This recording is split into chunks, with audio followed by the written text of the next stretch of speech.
मेरा नाम सकीना है। मेरी उम्र अभी 32 साल है और ये कहानी तकरीबन 3 साल पहले शुरू हुई थी। मैं एक शादीशुदा औरत हूँ और एक छोटी मासूम बच्ची की माँ हूँ। मेरा शौहर दुबई में काम करता था और साल में बस 20 दिन की छुट्टी पर हमारे पास आता था। जिंदगी आम सी चल रही थी, लेकिन इस मामूल में अक्सर तन्हाई का एहसास होता था। घर की 4 दीवारी, बच्ची की जिम्मेदारियां और शौहर की गैर मौजूदगी, ये सब कभी कभार मेरे लिए बोझ बन जाते थे। मेरा शौहर बहुत अच्छा इंसान था। वो मुझसे बहुत मोहब्बत करता था और हर मुमकिन तरीके से मेरी खुशी का ख्याल रखता था, लेकिन फासले की वजह से हमारे दरमियान बस फ़ोन की बातों तक ही ताल्लुक़ महदूद रहता था। मैंने खुद को इस जिंदगी का आदी बना लिया था, लेकिन फिर भी कभी कभार दिल तन्हाई से भर जाता था। मेरे इर्द-गिर्द रहने वाले कुछ मर्दों ने मेरे तन्हा होने का फ़ायदा उठाने की कोशिश भी की। कभी किसी ने मेरी मदद का बहाना करके करीब आने की कोशिश की तो कभी किसी ने बड़े इरादे से मेरी तरफ देखा, लेकिन मैंने हमेशा ऐसे लोगों से दूर रहने की कोशिश की, क्योंकि मेरे लिए मेरी इज्जत और मेरे शौहर मोहब्बत सबसे बड़ी थी। फिर एक दिन मेरी जिंदगी में हादी आया। हादी मेरी कज़न का बेटा था और मैं उसे बचपन से जानती थी। वो मेरी गोद में खेलता था, मेरी आंखों के सामने बड़ा हुआ था। अब वो 25 साल का जवान लड़का था, लंबा, खूबसूरत और अपनी शख्सियत से सबको मुतासिर करने वाला। इसकी आंखों में मासूमियत थी, लेकिन बातों में एक मर्दांगी भी थी। हादी मुझे बहुत इज्जत देता था और मैं उसे अपने भांजे की तरह प्यार करती थी। अगरचा वो मेरा सगा भांजा नहीं था, लेकिन पूरे खानदान में उसे सबसे ज्यादा लाड प्यार मिला था। इत्तेफाक हादी को हमारे शहर में अच्छी नौकरी मिल गई और वो रहाइश की तलाश में हमारे घर आ गया। इस वक्त मेरे शौहर भी घर पर मौजूद थे। इन्हें मालूम था कि मैं अकेले रहकर कितनी मुश्किलात का सामना करती हूँ, इसलिए उन्होंने हादी को हमारे घर रहने की पेशकश कर दी। इनका ख्याल था कि इस तरह हादी को भी सहूलत होगी और मुझे घर पर एक साथी मिल जाएगा। हादी ने खुशी से ये पेशकश कबूल कर ली और इसी दिन से वो हमारे घर का मुस्तकिल रहायशी बन गया। कुछ दिनों बाद मेरे शौहर दोबारा दुबई चले गए और मैं अपनी रोजमर्रा की जिंदगी में मसरूफ हो गई, लेकिन अब मेरे घर का माहौल बदल चुका था। हादी के आने से घर में एक नई चमक आ गई थी। वो हर वक्त खुश रहने वाला बातौनी और मेरी छोटी बच्ची का पसंदीदा बन चुका था। रात के खाने के बाद हम सब उठकर टीवी देखते। हादी मेरी बेटी को कहानियां सुनाता, उसके साथ खेलता और हंसी मजाक करता। मेरी बेटी उससे बेहद मोहब्बत करने लगी थी और हादी भी उसे अपनी छोटी बहन की तरह प्यार करता था। हादी ने न सिर्फ घर का माहौल खुशगवार बना दिया, बल्कि मेरी रोजमर्रा की परेशानियों को भी कम कर दिया।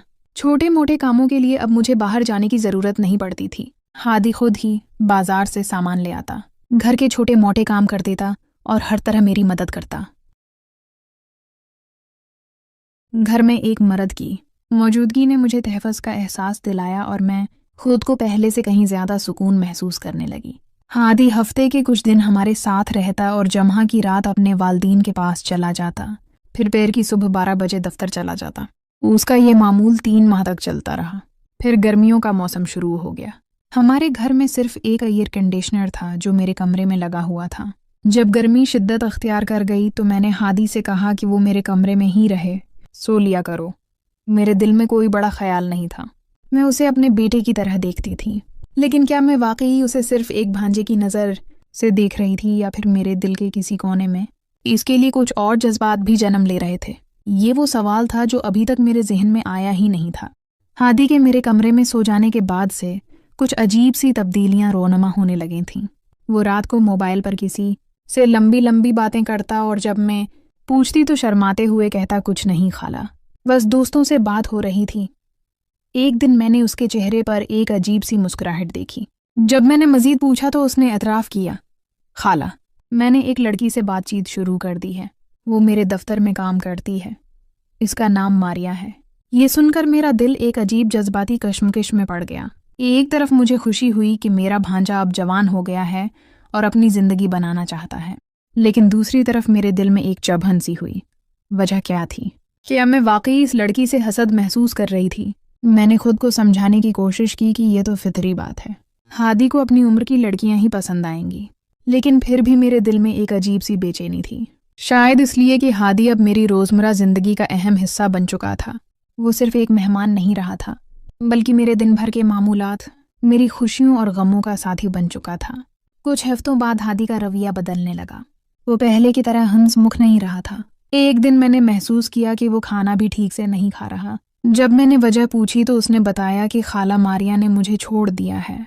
वो अपने बास के साथ मिलकर किसी दूसरे शहर चली गई है। उसकी आंखों में दर्द था, लेकिन वो रो नहीं रहा था।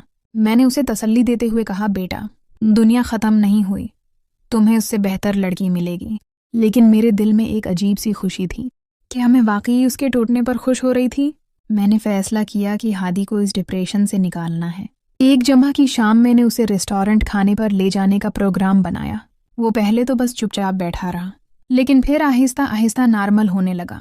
گھر واپس آ کر میں نے اس کے موبائل سے ماریا کی تمام تصویریں ڈیلیٹ کروائیں اور کہا، اب سے تمہاری گرل فرینڈ نہیں، دوست بنوں گی، اور ایک شرط ہے، اب مجھے خالہ یا آنٹی نہیں کہو گی، بلکہ سکینہ کہہ کر پکارو گی۔ ہادی نے حیرت سے کہا، لیکن خالہ، میں نے مسکرا کر کہا، تم اب جوان ہو چکی ہو اور میں تمہاری دوست بننا چاہتی ہوں۔ اس رات کے بعد ہمارے تعلقات میں ایک نئی جوش آ گئی۔ ہادی میرے ساتھ زیادہ کھل کر بات کرنے لگا۔ ایک دن جب میں نے اس سے پوچھا، کیا تمہیں اب بھی ماریا یاد آتی ہے؟ تو اس کا جواب تھا، اب جب تم میرے ساتھ ہو تو مجھے کسی اور کی ضرورت نہیں۔ یہ سن کر میرے دل کی دھڑکن تیز ہو گئی۔ کیا یہ صرف ایک بھتیجے کی محبت تھی یا کچھ اور؟ میں نے اس کی آنکھوں میں دیکھا تو وہاں ایک نئی چمک تھی۔ شاید وہ بھی اسی کشمش میں تھا جو میں محسوس کر رہی تھی۔ ایک رات جب ہم دونوں ٹی وی دیکھ رہے تھے، ہادی نے اچانک میرا ہاتھ پکڑ لیا۔ میں حیرت سے اس کی طرف دیکھ رہی تھی تو اس نے کہا، سکینہ، مگر وہ اپنی بات مکمل نہ کر سکا۔ اس کی آنکھوں میں جو کچھ تھا وہ الفاظ سے زیادہ واضح تھا۔ ہادی کے ہاتھ نے میرے ہاتھ کو چھوا تو میں نے ایسا محسوس کیا جیسے بجلی کا جھٹکا لگ گیا ہو۔ اس کی انگلیاں میرے ہاتھ میں لرز رہی تھیں۔ میں نے اس کی طرف دیکھا تو اس کی آنکھوں میں ایک ایسی بے چینی تھی جیسے وہ کچھ کہنا چاہ رہا ہو مگر الفاظ اس کے گلے میں اٹک گئے ہوں۔ کیا بات ہے ہادی؟ میں نے نرمی سے پوچھا۔ وہ کچھ دیر خاموش رہا، پھر اچانک بولا، سکینہ، میں تم سے… وہ جملہ ادھورا چھوڑ گیا۔ اس کا چہرہ سرخ ہو گیا تھا۔ میں نے اس کی پریشانی کو سمجھتے ہوئے کہا، تم مجھ سے کچھ کہنا چاہتے ہو؟ بے خوف ہو کر کہو۔ ہادی نے گہری سانس لی۔ میں تم سے محبت کرتا ہوں، سکینہ نہیں، خالہ والی نہیں، ایک مرد کی محبت۔ یہ الفاظ سن کر میری سانس رک گئی، دل تیز دھڑکنے لگا۔ سالوں کی خاموش خواہش، وہ جذبات جو میں نے ہمیشہ دبا کر رکھے تھے، وہ اچانک سطح پر آ گئے تھے۔ لیکن ہادی، ہماری عمریں تمہارا مستقبل میں لڑکھڑا گئی۔ ہادی نے میری بات کاٹتے ہوئے کہا کہ عمر صرف ایک نمبر ہے، سکینہ، اور میرا مستقبل تمہارے ساتھ ہے۔ اس رات ہم نے بہت سی باتیں کی۔ ہادی نے بتایا کہ وہ سالوں سے مجھ سے محبت کرتا آیا ہے، مگر خالہ اور بھانجے کے رشتے کی وجہ سے چپ رہا۔ اس نے اعتراف کیا کہ ماریا سے تعلق صرف اس لیے بنایا تھا تاکہ اپنے جذبات کو قابو میں رکھ سکے۔ لیکن تم جانتی ہو، ہادی میرا شوہر ہے۔ جب میں نے یہ کہا تو ہادی نے میرا ہاتھ پکڑ لیا۔ میں جانتا ہوں سکینہ، لیکن کیا تم واقعی خوش ہو؟ کیا تم اپنی باقی زندگی اسی طرح تنہا گزارو گی؟ یہ الفاظ میرے دل میں اتر گئے چلا گیا۔ میں نے کبھی اپنے شوہر کے ساتھ بے وفائی کا تصور بھی نہیں کیا تھا، لیکن کیا یہ واقعی بے وفائی تھی؟